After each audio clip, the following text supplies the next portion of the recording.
Baik, selamat siang semuanya. Assalamualaikum warahmatullahi wabarakatuh. Yang kami hormati Ibu Irma selaku moderator, Bapak Ibu sebagai teman-teman di SCA.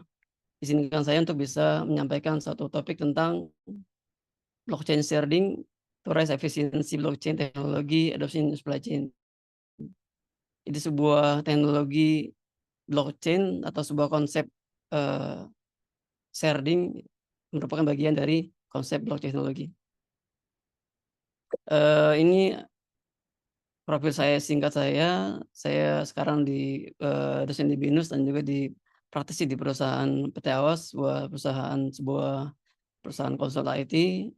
Sebelumnya saya banyak bergerak di beberapa lembaga pendidikan maupun lembaga yang bergerak di bidang IT. Baik, hari ini akan saya coba sampaikan ada 5 subtopik. Pertama tentang supply chain, kedua konvensional teknologi supply chain, jadi teknologi yang konvensional yang digunakan di supply chain. Yang ketiga tentang teknologi blockchain. Keempat, penggunaan teknologi blockchain dalam supply chain, dan terakhir tentang sharing blockchain di supply chain.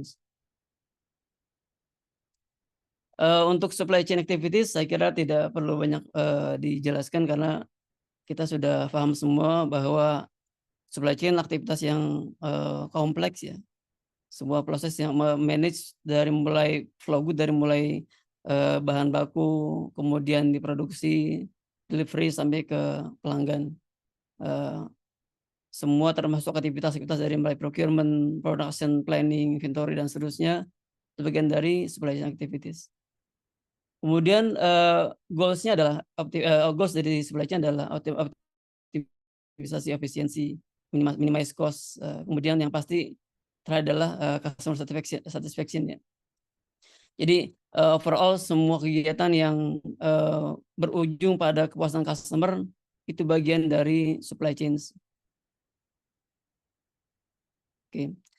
Kemudian, blockchain teknologi ini sebuah teknologi yang relatif baru, di banyak bidang sudah mulai banyak, yang sudah mengadopsi teknologi blockchain, tapi ini memang belum bisa diterapkan di banyak industri karena ada beberapa tantangan ya yang, challenge yang mungkin, jadi kendala utama untuk menerapkan blockchain teknologi.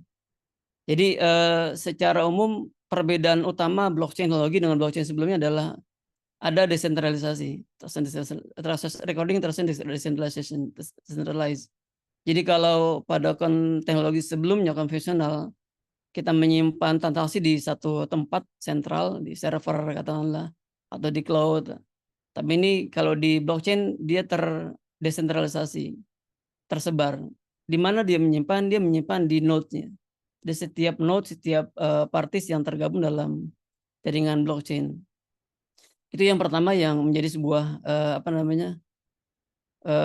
keunggulan ya, keunggulan. Jadi seandainya satu server rusak atau diretas, itu akan jadi masalah kalau di konvensional. Tapi kalau blockchain, karena tersebar di semua node yang menjadi bagian dari blockchain, susah untuk diretas, karena dia mesti meretas semua, komputer parties yang tergabung dalam blockchain, itu golongan pertama. Yang kedua, di blockchain ada, istilah peer to peer validation. Ya, ini peer to peer validation. Jadi kalau di sistem konvensional yang memverifikasi adalah sistem tunggal, perbankan, perusahaan dan seterusnya, maka di blockchain yang verifikasi adalah, peer to peer. Jadi setiap node memverifikasi transaksi.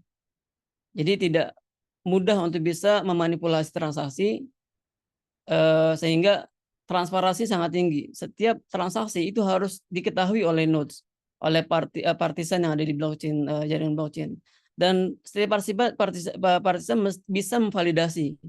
Artinya kalau dia tidak memvalidasi transaksi, maka data tidak bisa disimpan dalam jaringan blockchain. Nah, itu keunggulan kedua. Yang ketiga ada enkripsi ya, encrypted. Jadi semua data yang akan disimpan di jaringan blockchain itu akan dienkripsi dulu. Dan enkripsi sehingga akan semakin meningkatkan keamanan. Mungkin itu secara umum ada 3 kelebihan,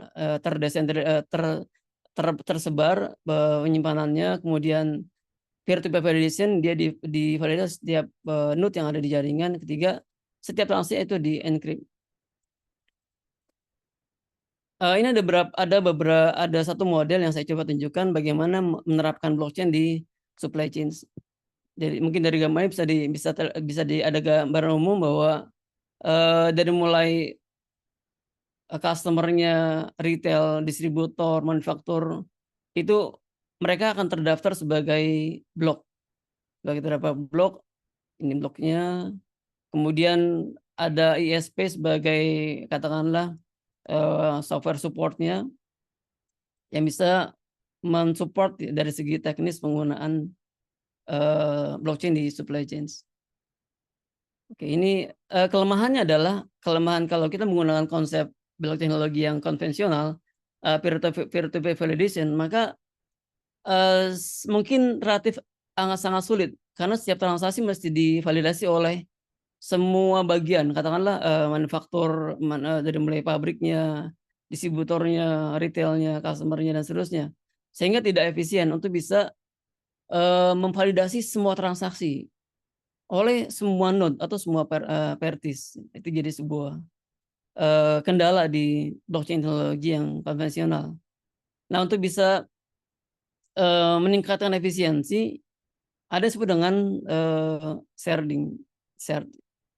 blockchain sharding. Sebenarnya sharding ini sudah lama digunakan di konsep database ya, Bapak Ibu. Mungkin Bapak Ibu yang sudah ada background IT, kita seringkali membagi penyimpanan menjadi beberapa share, beberapa kelompok ya. Tujuannya sama, bagaimana kita bisa meningkatkan efisiensi penyimpanan, transaksi dan seterusnya. Nah, dalam konteks blockchain hampir sama konsepnya. Kita coba membagi peer-to-peer validation atau transaksi itu dalam bentuk share, dalam bentuk beberapa grup, katakanlah grup ya. Ini sebagai contoh ada ilustrasi gambar ini. Misalnya berwarna oranye ini ada shared minus for shared one. Dia mewakili dari 4 transaksi, maka dia masuk ke dalam lingkaran ini seperti ini.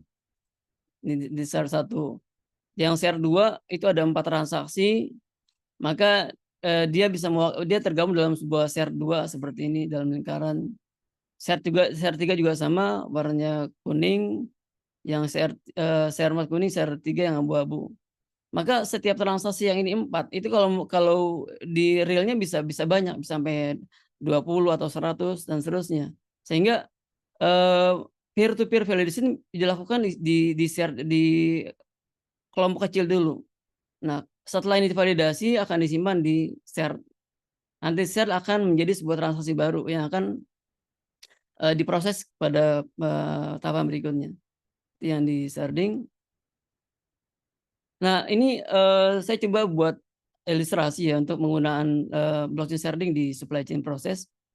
Saya coba buat ilustrasi ada subdistrik A, ada katakanlah ini sebuah apa ya, mungkin wilayah kecamatan atau kelurahan dalam konteks yang dekat dengan kita.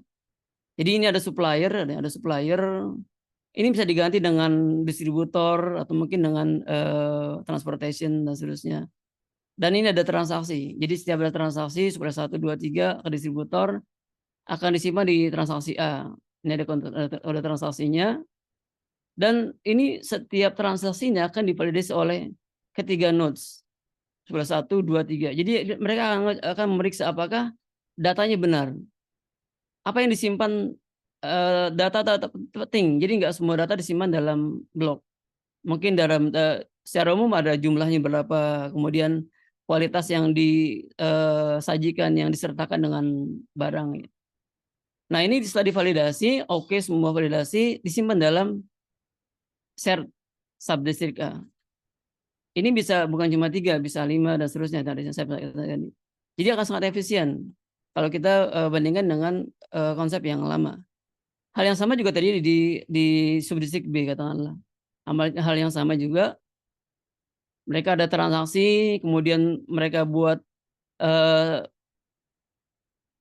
kelompok kecil ya, subdistrik B tentang supply proses dari distrik B, ada berapa transaksi, kemudian setelah divalidasi oleh semua transaksi, akhirnya mereka menyimpan 3 transaksi dalam sebuah share.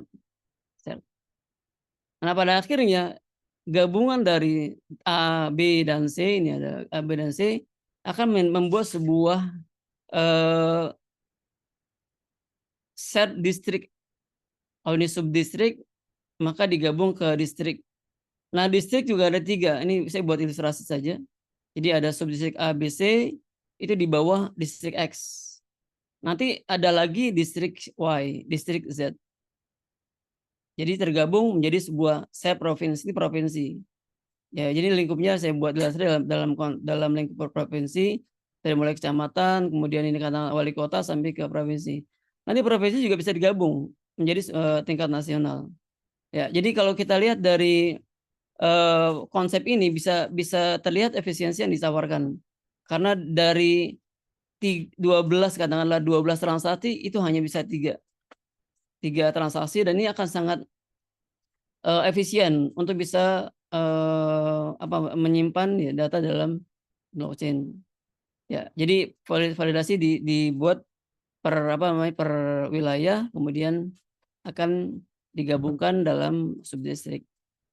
Saya sudah buat simulasi Bapak Ibu sekalian, cuma saya nggak screenshot ya. Ada beberapa framework yang bisa digunakan. Saya pernah pakai di Hyperledger Fabrics. Itu keluarga IBM itu bisa digunakan untuk bisa membuat simulasi ini. Jadi nanti di sana framework itu bisa dijelaskan bagaimana informasi yang mesti diinput, kemudian bagaimana proses transaksi dari masing-masing sel, kemudian bagaimana proses validasi sampai akhirnya akan muncul satu informasi yang sudah valid, yang merupakan gabungan dari beberapa set dan beberapa transaksi. Ya, itu mungkin Bapak Ibu sekalian gambaran tentang blockchain. Singkat saja, mungkin ada yang ingin ditanyakan, silakan.